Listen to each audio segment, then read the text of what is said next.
আমার একটা রুম ছিল, পার্টি রুম। এগুলোতে না আমার কোনো আপত্তি, মানে আমার কোনো সমস্যা ছিল, না পরিবারের কোনো আপত্তি ছিল। সবকিছু ঠিকভাবে চলতেছিল। কিন্তু কোথায় জানি কি মিসিং। মানে আমার কেন জানি ভালো লাগে না। করতেছেন। কেন জানি আমি হ্যাপি না। আমার একটা বিয়ে করার কথা ছিল একটা মেয়েকে। ওই কারণে কি হতাশ? না। আচ্ছা, আর কোন কারণে হতাশ? আমি হতাশার কারণ খুঁজতেছি তখন। আর কি কারণে হতাশ হতে পারি আমি? আমি তো সব স্যাড সং লিখি। তাই স্যাড সং লেখা বন্ধ করে দিই। "হেই তুমি এই বয়সে দাঁড়িয়ে রাখছো, তোমার কাছ থেকে এটা আশা করিনি। হ্যাঁ? তোমার কাছ থেকে এটা আশা করিনি।" মানে তারা আপসেট। কিন্তু তারা আপসেট ছিল না তখন যখন আমি পার্টিতে যেতাম, যখন আমি ক্লাবে যেতাম, যখন আমি গান করতাম, যখন আমি ছেলেমেয়েদেরকে নিয়ে ঘুরে বেড়াতাম।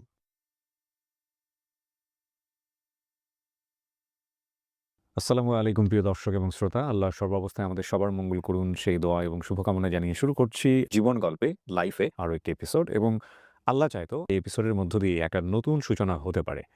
এবং সেই সূচনাটা কি হয়তো নতুন একটা অনুষ্ঠান, নতুন একটা প্রোগ্রামের জনরা নিয়ে আমি কাজ করব। যেটা নিয়ে আমার হুট করেই একটা চিন্তা মাথায় এসছে এবং আমি খুব করে চাইছি আল্লাহ যেন আমার এই ইচ্ছাটা কবুল করে। খুব মনোযোগ দিয়ে অনুষ্ঠানটি আপনারা দেখার চেষ্টা করবেন এবং শুরুতেই জানিয়ে রাখছি আমার সঙ্গে যোগাযোগ করার জন্যে বা আমার এই অনুষ্ঠানে অংশগ্রহণ করবার জন্যে ফোন নাম্বারটি তো ভিডিওর কোনায় দেয়াই আছে 09639887777। মেইল অ্যাড্রেসটাও আপনারা ভিডিওর কোনায় দেখতে পাচ্ছেন। এখানে আপনারা মেইল করতে পারেন। সো আমি কথা বাড়াবো না, যিনি আমার সঙ্গে আছেন চলুন তার সঙ্গে একটু পরিচিত হওয়ার চেষ্টা করি। আপনি একটু নিজের নামটা নিজের মুখেই বলেন। এটা আমার অনুষ্ঠানের নিয়ম। মোহাম্মদ স্বচ্ছ। কে রেখেছিল এরকম একটা নাম? আমি আমার পরিবারের অনেক দিন পরে পুত্র সন্তান হয়েছিলাম। আচ্ছা, মানে ছেলের সন্তান। আচ্ছা। তো সেই ক্ষেত্রে অনেকেই অনেক ভিন্ন, ভিন্ন নাম রাখছেন। হ্যাঁ। স্বচ্ছ নামটা আমার দাদা রাখছেন। তো স্বচ্ছ ভাই আপনার সঙ্গে আমার পরিচয়ের ব্যাপারটা খুব ইন্টারেস্টিং। একেবারে ছোটবেলা থেকে আপনি শুরু করতে পারেন। যেভাবে আপনার বলতে ইচ্ছা। ছোটবেলায় ফজরের আগে ঘুম থেকে উঠতাম। নামতাম সিঁড়ি দিয়ে। তো সিঁড়ি দিয়ে নামে দাদার রুমে ঢুকে যেতাম। হুম। তো দাদার সাথে বের হইতাম। বের হয়ে ফজরের নামাজ পড়তে যেতাম। পরে দাদার সাথে হাঁটতে বের হইতাম। কেরানীগঞ্জে হেঁটে বাসার দিকে আসার পরে দাদার সাথে নাস্তা করতাম। এভাবে করে চলে যায় যতদিন পর্যন্ত স্কুলে না জয়েন করি। ওকে। মানে দাদার খুব ভক্ত ছিলেন আপনি। হ্যাঁ, একটা লং টাইম দাদার সাথে ছিলাম। হুম। তো স্কুলে আমি প্লে গ্রুপ পড়ি নাই। নার্সারিতে জয়েন করি। যখন স্কুলে জয়েন করলাম, আব্বা-আম্মাই দেখা যাচ্ছে যে তখন করছে যে না নামাজ পড়া যাবে না এখন। এখন সামনে ৭ঃ০০ বাজে স্কুল। তো ওর পর থেকে স্কুল লাইফ শুরু হলো। পড়াশোনার ক্ষেত্রে খুব দুষ্ট ছিলাম। কমপ্লেইন থাকতই মাশাআল্লাহ। আমি তখন থাকতাম কেরানীগঞ্জে। তো আমার দাদার একটা ইচ্ছা ছিল যে যতদিন পর্যন্ত আমি বেঁচে থাকবো, আমার সন্তানরা সবাই আমার সাথে থাকবে, আমার বাসায় আমার চোখের সামনে থাকবে। হুম। ঢাকায় ৩-৪ টা অ্যাসেট নেওয়া হয়ে গেছে কিন্তু দাদা আসতে দিত না যে, "না তুমি আমার সাথেই থাকবা।" তো সামহাউ এর মধ্যে আমার বাসায় ডাকাতি হলো। ডাকাতি হওয়ার পরে যে ডাকাতি করাইছিল সামহাউ সে আবার মারা গেল। তো এ নিয়ে একটা শত্রুতা তৈরি হয়ে গেল যে ধারণা করছিল যে না ওর বাসায় ডাকাতি হওয়ার কারণে কে হয়তোবা ওকে করছে? মেরে ফেলছে বা আমাকে মেরে ফেলছে। হ্যাঁ। তো একটা আতঙ্কে পড়ে যাওয়ার পরে তখন দাদা বলল যে, "না ঠিক আছে।" অনুমতি দিল। তো দাদা ওখানেই রয়ে গেল। আব্বা আর আমার বড় চাচা হ্যাঁ। চলে আসলো। ধানমন্ডিতে চলে আসার পরে এই নতুন স্কুলে জয়েন করলাম। ক্লাস 3 পর্যন্ত কেরানীগঞ্জে ছিলাম। জি। ধানমন্ডিতে এসে কোডাতে আমরা পড়তাম, সোডা কোডা। দুষ্টু ছিলাম স্টুডেন্টদের মধ্যে। তো আমাদেরকে নিয়ে একটা এক্সট্রা কেয়ার ইউনিট করল সর্বপ্রথম। এক্সট্রা কেয়ার ইউনিটের ক্যাপ্টেন ছিলাম আমি। আমি অল্প পড়লে আল্লাহর রহমতে মনে থাকতো। যেকোনো কিছু বুঝে লিখতে পারতাম। বানায়-টানায় খুব সুন্দরভাবে লিখে দিতে পারতাম। সন-টন, হাবি-জাবি এগুলো এগুলো মনে মুখস্থ থাকতো। এগুলো হুম। মুখস্থ থাকতো না আর ওইটাতে অত বেশি সময় দিতাম না যে আমি মুখস্থ করার জন্য। ওকে, এটা ওকে। হচ্ছে বিষয়। যখন এক্সাম আসলো হুম। তো তখন চিন্তা করলাম যে পড়াশোনা তো করি নাই। এক বন্ধুরে বললাম যে, "ওর আব্বা নতুন পাঞ্জাবির শোরুম করছে। হুম। একটা কাজ করো, তুমি ২ টা পাঞ্জাবি নিয়ে আসো।" আমি বুঝতে পারছি ওর এক্সাম ভালো হয় নাই। আমার তো আবার স্যারদের সাথে খুব ভালো আন্ডারস্ট্যান্ডিং। যেকোনো স্যার স্কুল লাইফ থেকে মানে খুবই আদর করত। কিছু, কিছু এক্সাম ছিল যে আমার লিখতে মন চাইত না। ক্লাস 5 এ সে যখন পড়তাম তখন 6-7 এর ছেলেপেলেরা পর্যন্ত আমার কথা শুনত। স্কুল থেকে বেরোতাম বাইরে থেকেও কিছু পোলাপানরা আসতো। হুম। একসাথে আড্ডা-টাড্ডা দিতাম। ম্যাথস পরীক্ষার মধ্যে আমার কমন পড়ে নাই কোনো কিছুই। সূত্র-টুত্র হাবিজাবি ওগুলো মুখস্থর বিষয় ছিল। স্যারের সাথে কথা বললাম যে বললাম যে, "দেখেন স্যার আপনার জন্য ২ টা পাঞ্জাবি আনছি। ঈদের জন্য শপিং করতে গেছিলাম স্যার। স্যার আপনার জন্য দেখে আমার পাঞ্জাবির মধ্যে আপনারে স্যার দেখে ফেলছি।" এইটা সেটা বলে বাসার অ্যাড্রেস-ট্যাড্রেস দিচ্ছিলাম যে, "স্যার আপনি কিন্তু আমার ঈদের মধ্যে আমার বাসায় আসবেন।" তো ঈদের মধ্যে বাসায় আসলো স্যার। খুব খুশি আমি যে বাসায় আসছে। আব্বা-আম্মা নাকি কমপ্লেইন করে খুব টেনশনেও আছি। তো আব্বার সাথে আম্মার সাথে কথাবার্তা বলে আমার রুমে আসলো বলল যে, "এগুলা কি পরীক্ষা দিছিস তুই?" এই খাতাটা বের করে দিছে। ঠিক আছে কমপক্ষে পাস মার্কসটা উঠা তারপরে দেখতেছি। স্টুডেন্ট খারাপ ছিলাম যে তা না। মানে কটু বুদ্ধিগুলো মাথার মধ্যে বেশি থাকতো। হ্যাঁ। Basically he is কনফেসিং today 'cause এখানে আমাদের একটা মহৎ উদ্দেশ্য আছে। আমরা স্যারকেও আন্ডারএস্টিমেট করছি না। বাট এটা উচিত নয়। কিন্তু এই উচিত নয়টা জীবনে ঘটেছে এবং আমাদের জীবনে প্রত্যেকেরই কমবেশি এগুলো আছে। পড়াশোনা চলতে থাকে। এসএসসি যখন দিব, তখন ওর আগে চিন্তা করলাম যে ইংলিশ মিডিয়ামে যাওয়া দরকার। এই বাংলা পড়ে কি হবে? যদিও কখনো পিতামাতার আর্থিক অবস্থা খুব হ্যাঁ, ভালো ছিল। হ্যাঁ, তো আমি জবের কথা কখনো ভাবিনি। আর আমাদের কেরানীগঞ্জ বলি, পুরান ঢাকা বলি, মোস্ট অফ দ্যা ছেলেপেলে ডিগ্রিজ নিয়ে আসার পরেও বাবার ওই পুরান ঢাকায় সেই ছোট্ট দোকানের মধ্যে বসতেছে। তো চিন্তা করতেছিলাম যে এখন এই বাংলা মিডিয়ামে এই গরুর রচনা, মুরগির রচনা পড়ে আসলে কি হবে? ইংলিশ মিডিয়ামে যখন আমি গেলাম, যেহেতু আমার পেলেন আপনি শেষ পর্যন্ত ইংলিশ হ্যাঁ, মিডিয়ামে? ইংলিশ মিডিয়ামে গেলাম। বলা যায় যে বাই বোর্ন পাইছি অথবা বাই ব্লাডও বলতে পারি। আমার আব্বারও এই জিনিসটা আছে। হুম। যে কোনো জায়গায় গেলে আমাদের অটোমেটিক্যালি একটা তৈরি হয়ে যায়। সামহাউ স্যার অনেক আপনাদেরকে হ্যাঁ, পছন্দ করে। হ্যাঁ, আমরা যেটা বাংলা মিডিয়ামের মধ্যে স্যারের সাথে কথা বলার জন্য দাঁড়ানো লাগছে। তো যখন ইংলিশ মিডিয়ামে গেলাম, যখন দাঁড়ায় যেতাম তখন পোলাপানরা হাসতো। দাঁড়ায় যাইতেছি স্যারের সাথে কথা বলার জন্য। পোলাপানরা হাসাহাসি। তারপরে বুঝলাম যে না, এখানকার কালচার হচ্ছে যে না, ওই পায়ের উপরে পা তুলে কথা বলতে হবে। ১ম যে একটা সার্কেল আড্ডা দিতাম, তারপরে জায়গায় আমার সার্কেল তৈরি হয়ে গেল। বাওয়ার এটা সেটা। আমি আড্ডা দিতাম হচ্ছে ২৮ নম্বরে। আমরা একটা প্রোগ্রাম করি আমার ছোট ভাইকে, বার্থডে প্রোগ্রাম। বরিশালের যে লঞ্চগুলো আছে না, ওই যে বড় লঞ্চ, ওটাকে ফুল ফ্যামিলি, আমাদের ফ্যামিলি খুব বড়, নানা বাড়ি দাদা বাড়ি ফ্যামিলি, তো সবাইকে ইনভাইট করে ওইখানে সকাল থেকে সন্ধ্যা পর্যন্ত একটু ঘোরাঘুরি করি। ওর মধ্যে খেলাধুলা আছে, খাওয়া দাওয়া, ওখানের মধ্যেই সবাই আনন্দ করে। তো ওর মধ্যে আমরা ব্যান্ড শো নিয়ে গেছিলাম। ব্যান্ড শো এর মাঝখানে আমি বলছিলাম যে আমি ২-৩টা গান গাবো। এর আগে নিজে নিজে গান গাইছি অথবা বাথরুম সিঙ্গার হিসাবে ছিলাম, মানুষের সামনে কখনো গান গাইনি। তো প্রথম যখন ওই লঞ্চে গান গেলাম, তখন সবাই বলতেছিল যে গলা তো খুব ভালো। আব্বারে বলতেছে, আম্মারে বলতেছে তোমার ছেলেকে গান শিখাও, তোমার ছেলেকে ইয়া করো। তো সামহাউ একজন আমার ফুপা ছিল। তো উনি বলতেছিল যে চাকরি বের করা এত সহজ নাকি? কত মানুষরা গান-টান করে ঢোল তবলা নিয়ে ঘুরতেছে। চাকরি মানে সিডি। তখন আমার জেদ জাগলো। খুব জিদ্দি ছিলাম। আমার জীবনে আমি মনে পড়ে না যে আমি কখনো আমাকে মাইরা কোনো আমার আব্বা-আম্মাও কাঁদাইতে পারছে। এটার থেকে জিদ জাগলো। ব্যান্ডের মধ্যে ব্যান্ড শো যখন কল করলাম, ওরা প্লে করছে। আমি গাইছি তো, হইছে তো গান। হবে না কেন?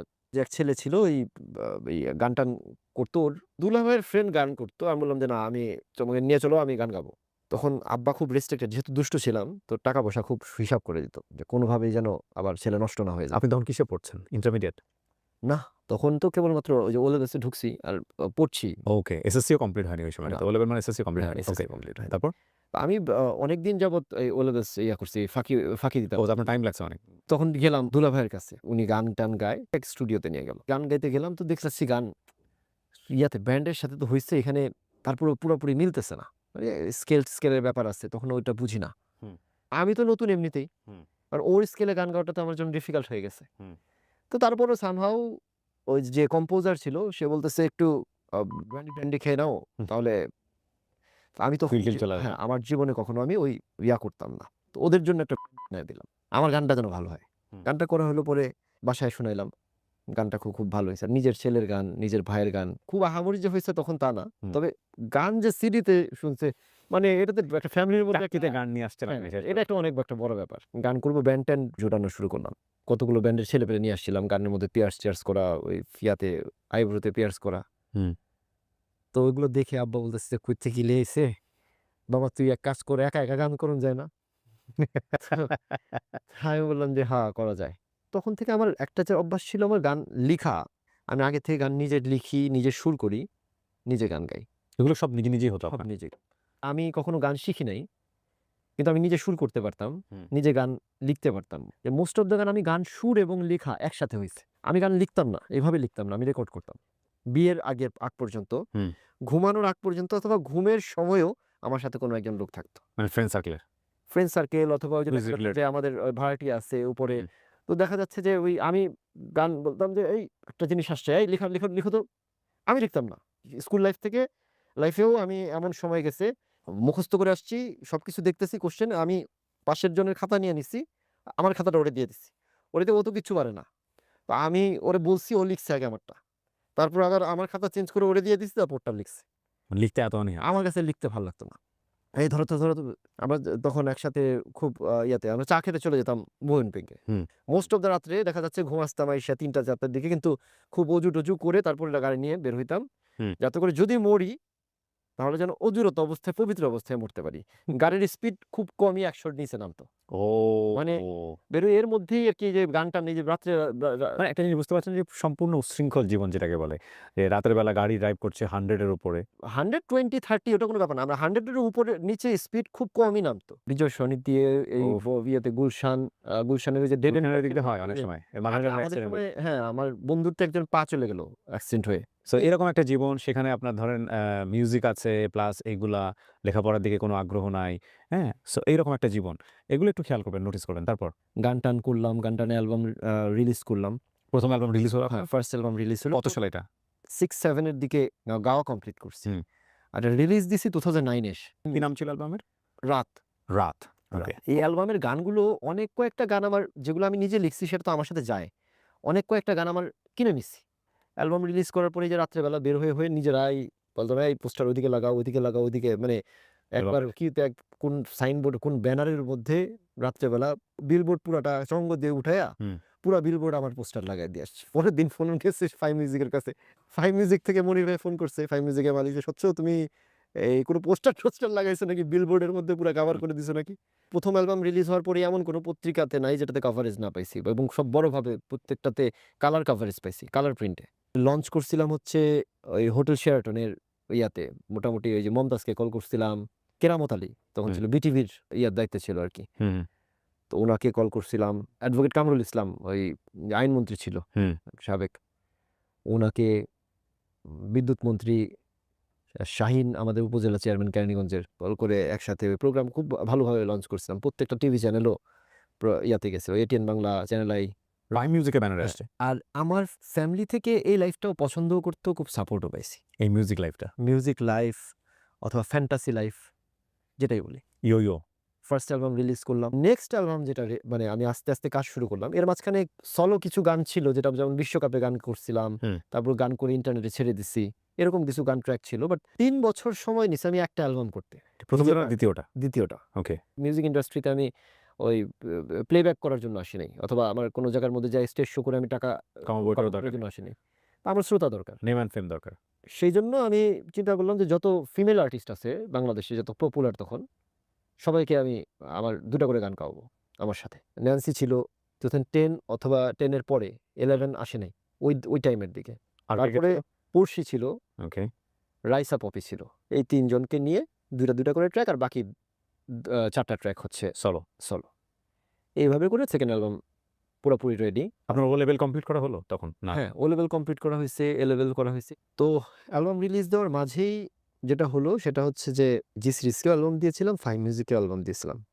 ইয়ার জন্য ২ টা কোম্পানি আমার অ্যালবামকে পছন্দ করল। ডিস্ট্রিবিউশন।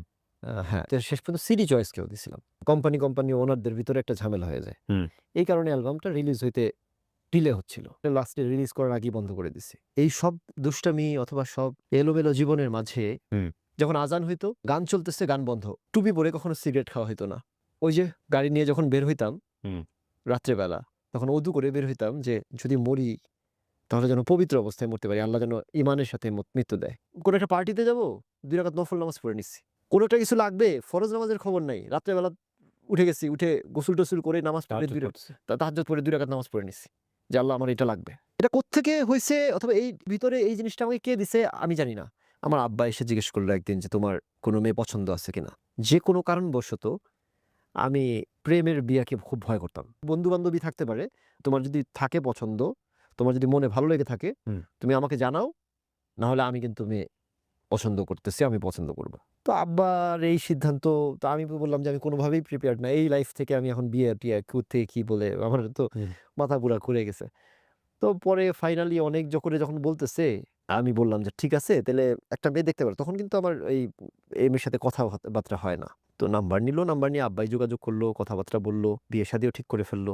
সামহাউ যে কোনো কারণবশত ২ ফ্যামিলির মধ্যে মনোমালিন্যতা করে প্রায় ১.৫ বছর, ২ বছর এরকম বিয়ে ঠিক হয়েছিল। এই জিনিসটা আমি মেনে নিতে পারতেছিলাম না। এটা তো করা যায় না। কারো ফাইন্যান্সিয়াল অবস্থা কোলাপস করলো অথবা মনোমালিন্যতা অথবা ২-১ টা কথা হুম। তার পছন্দ হয় নাই। সেজন্য আমি আ বিয়ে ভেঙে দিতে পারি না। মেয়েটা প্রত্যেকদিন ফোন করে দেখা যাচ্ছে আমার আব্বা আমার খবর নিত, সবার খবর নিত। তো এই অবস্থা থেকে আমার নিজের ভেতর থেকে আমি এটা আমার দ্বারা সম্ভব হয় নাই। আরো কিছু বিষয় আছে। তো সবকিছু মিলে আমার কাছে মনে হচ্ছিল যে এই জিনিসটা আমার পরিবার ভুল করে ফেলতেছে। কাউকে বুঝাতে পারছি না। আমি যদি এত ঘাওড়া হই তাহলে আমার বাপ-মাও তো ঘাওড়া হওয়া ঘাড়ের রগ দিয়ে সবারই বাঁকা হওয়ার কথা। তো অ্যালবাম যখন আমি রিলিজ করতেছি, ওই মোমেন্টে আমি আর তার সাথে আরো ২ টা কাজ করি। একটা হচ্ছে পড়াশোনা কন্টিনিউ করতেছিলাম। হুম। তারপরে পড়াশোনা যখন মোটামুটি A levels কমপ্লিট হলো, তার সাথে পড়াশোনার সাথে আমি বিজনেসে জয়েন করে ফেললাম। হুম। বিজনেসে যখন জয়েন করলাম, কিসের ১ম বিজনেস ছিল আপনাদের? ১ম বিজনেস শুরু করলাম হচ্ছে ট্রেড বিজনেস দিয়ে তেল চিনি। দেখলাম যে এটা খুবই রিস্কি। আমার কিছু দরকার যেটা হচ্ছে আমি এস্টাবলিশ করব। ওর পরে যেটা করলাম বাচ্চাদের ফিডার নিপেল এগুলো বানানো। আব্বা যেহেতু তখন বাংলাদেশ সুগার বিজনেস অ্যাসোসিয়েশনের প্রেসিডেন্ট। তখন থেকে আমার জীবনের যেমন মিউজিক সাইডে আমি গান না শিখে ওই জায়গার মধ্যে আমি মোটামুটি সফলতার সাথে গান লিখছি, গান গাইছি। আমার ব্যবসায়িক ক্ষেত্রে যখন জয়েন করলাম, যখন ওই মানে যখন ওই ব্যবসাটা আমার হাতে চলে আসলো, মানে তখন এমন একটা অবস্থা হয়ে গেল যে আমি মাটি ধরছি সোনা হয়ে গেছে। আমি কোনোদিন কল্পনা করতে পারিনি যে ওই সময় ওই জায়গায় যেয়ে আমি ওই জায়গায় থাকবো। মানে আমাকে আল্লাহ দিয়ে দিছেন। আমার অফিসটাও চকবাজার কেন্দ্রিক করছিল।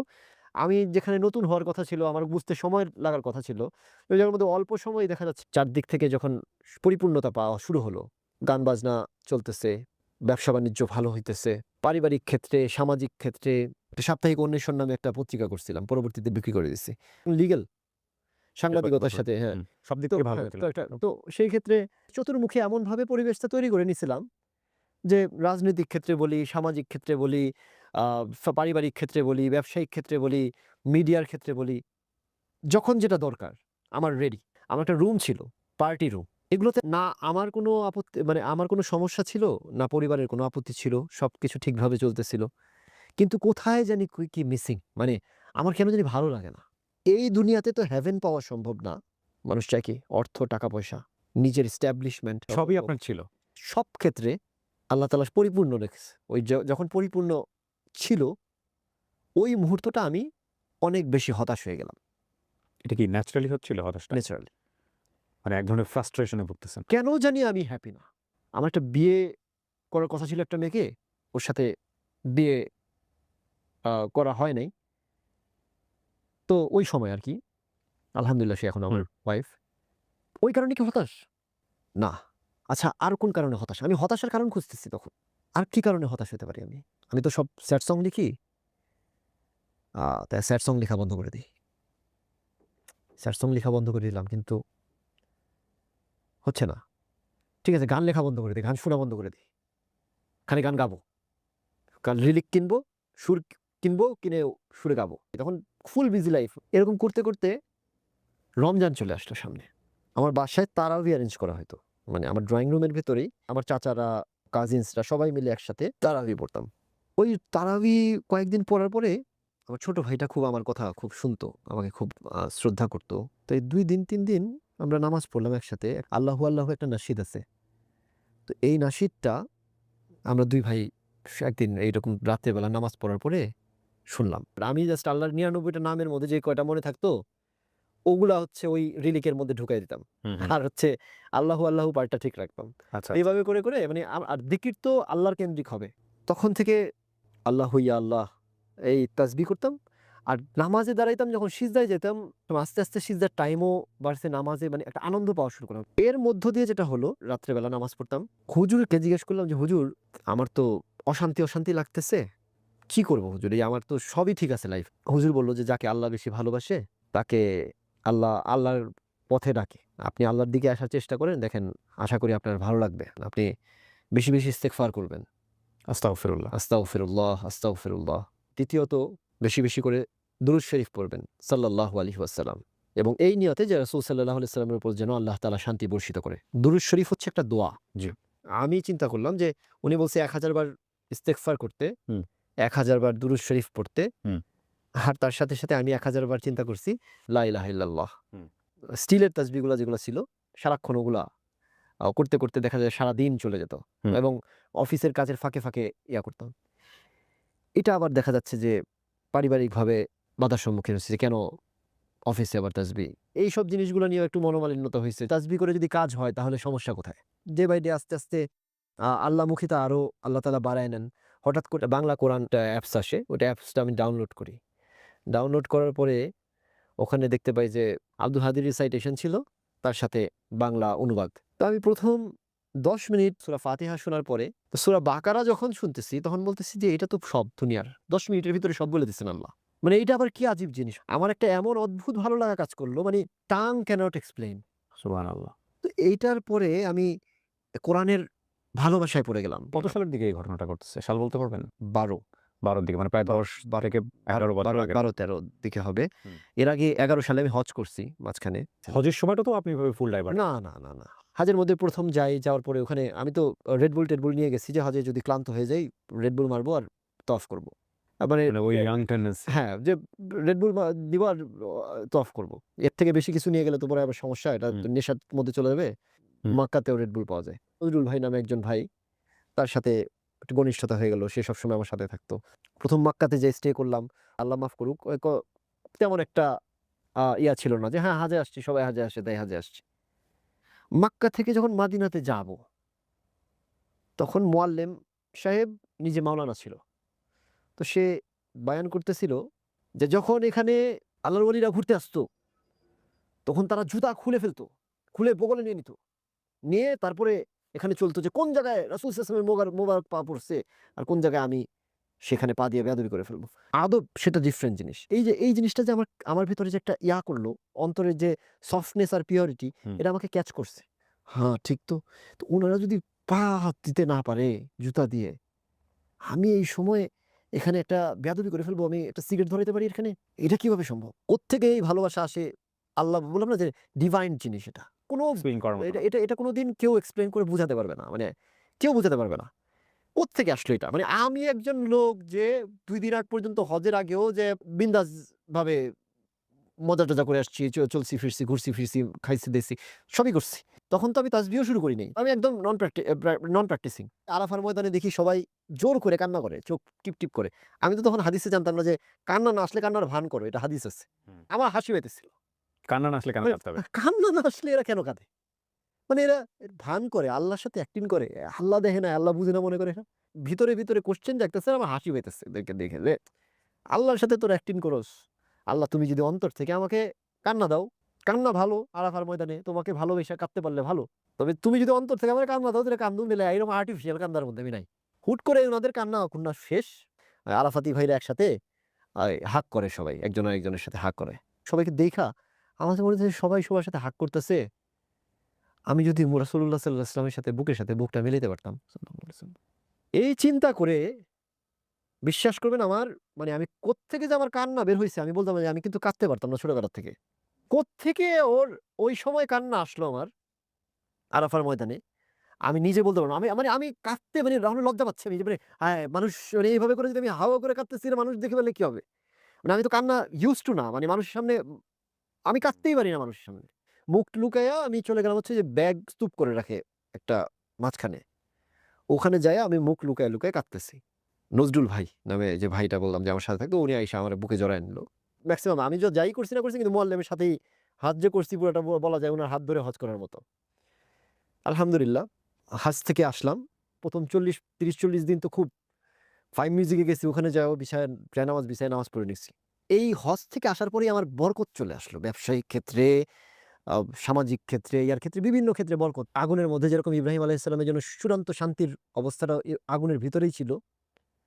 আমার চূড়ান্ত শান্তির অবস্থায় আল্লাহ এনে অন্তরের দিক থেকে আল্লাহ তাআলা আমাকে অশান্ত করে দিল।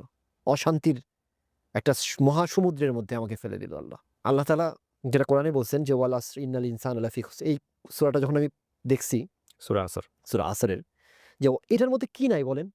ওয়াল আসর, সময়ের কসম খাইতেছে আল্লাহ তাআলা, যে সময় আল্লাহ বানাইছেন, যে হায়াত আল্লাহ বানাইছেন। ইন্নাল ইনসানা লাফি খুসর, মানুষ ক্ষতির মধ্যে ডুবে যাচ্ছে। তোমরা দেখো, সবাই ক্ষতির মধ্যে তোমরা ডুবে যাচ্ছ। শেষ সময়ে। আসর মানে কি? দিনের শেষ। দিনের শেষ, মাগরিব চলে আসতেছে, রাত শুরু হয়ে যাচ্ছে। ইন্নাল ইনসানা লাফি খুসর, এবং এই সময়ের মানুষগুলা সব ক্ষতির মধ্যে ডুবে যাচ্ছে। কিন্তু আল্লাহ বলতেছেন ইল্লাল্লাযিনা আমানু, কিন্তু কিছু সংখ্যক লোক যারা ঈমান আনছেন, ওয়া আমিলুস সলিহাত, এবং যারা ওই ঈমান অনুযায়ী যারা বাঁচার চেষ্টা করে, সাবধানের চেষ্টা করে, যারা সৎকর্ম করে, ওয়া আমিলুস সলিহাত, এবং চেষ্টা করতেই আছেন, ওয়া তাওয়াসাউ বিল হক, এবং সত্যের পথকে কঠোরভাবে শক্তভাবে ধরে, ওয়া তাওয়াসাউ বিস সাবর, এবং ধৈর্য। ধৈর্যের সাথে ধরতে হবে। এটার ভিতরে কি না আছে? কোরআন একটা মানে আপনি যে জায়গায় তাকাবেন কোরআনের, যদি আপনি দেখতে পারেন, সবার জন্য মানে দেখাটা এক না। আপনি যদি দেখতে পারেন, তাহলে প্রত্যেকটা জায়গার মধ্যে আপনি মিরাকেল দেখতে পাবেন। আর প্রত্যেকটা জায়গার মধ্যে আপনি এমন কিছু দেখতে পাবেন, প্রত্যেকটা সিনারিও বারবার আপনার নতুনভাবে আপনাকে আনন্দিত করবে। প্রত্যেকটা সময় আপনি মনে হবে আপনি এমন কিছু জানলেন যেটা অসাধারণ কিছু। সো আপনার এই রিয়ালাইজেশন গুলো কি আপনার লাইফটাকে কমপ্লিটলি চেঞ্জ করে দিল? লাইক মিউজিক থেকে আলাদা করে ফেললো? এই যে কোরআনটা যখন ধরলাম মানে ১ম তো একটা ধাপ ছিল। কোরআন বোঝার জন্য হিংসাযুক্ত অন্তর, অহংকারযুক্ত অন্তর, লোভযুক্ত এবং দুনিয়ার তৃষ্ণাযুক্ত অন্তর কোরআনকে বোঝার জন্য এনাফ না। আল্লাহ তাআলা আমাকে আগে পিউরিফাই করল। হঠাৎ করে দিল আল্লাহ। যাও যা বাবা যা চাইছি তাইছি। তারপর আল্লাহ তাআলা বলতেছে যে, "না এখানে শান্তি নাই। তুমি দেখো তোমার শান্তি কোথায় আছে?" ও হঠাৎ করে তাহাজ্জুদ পড়াইলো ভাইয়ের সাথে। তো বলে, "হ্যাঁ, এখানে তো শান্তি আছে।" তারপরেও একটা একটা মনের ভেতরে একটা অনুভূতির জায়গা নিল। তারপরে হুজুরের কাছে গেলাম যে, "হুজুর এরকম লাগে কষ্ট।" হুজুর বলল যে, "একটা তাসবিহ।" সারাদিনের জন্য একটা ফিক্স করে দিল। তারপরে আস্তে টাইম যাচ্ছে। তারপরে হঠাৎ করে কোরআনের একটা অ্যাপস। কি আল্লাহ বলতেছে? ক্রোনোলজিক্যালি আসছে। ফিল করি যে আল্লাহর ব্লেসিং গুলা প্রত্যেকটা মোমেন্টে, প্রত্যেকটা সেকেন্ডে আমাকে কিভাবে ব্লেস করে আল্লাহ তাআলা আমাকে বুঝ দিছেন। তারপরে এমন একটা জায়গায় আমাকে নিয়ে পৌঁছাইছেন, আমি আল্লাহর কসম করে বলতেছি, কিছু সময় ছিলাম আমি কমপ্লিট পিওর টাইম স্পেন্ড করছি আল্লাহর সাথে। এবং যখন আমার দিনে গুনাহ হতো না, রাতে আল্লাহর জিকিরে কাটতো।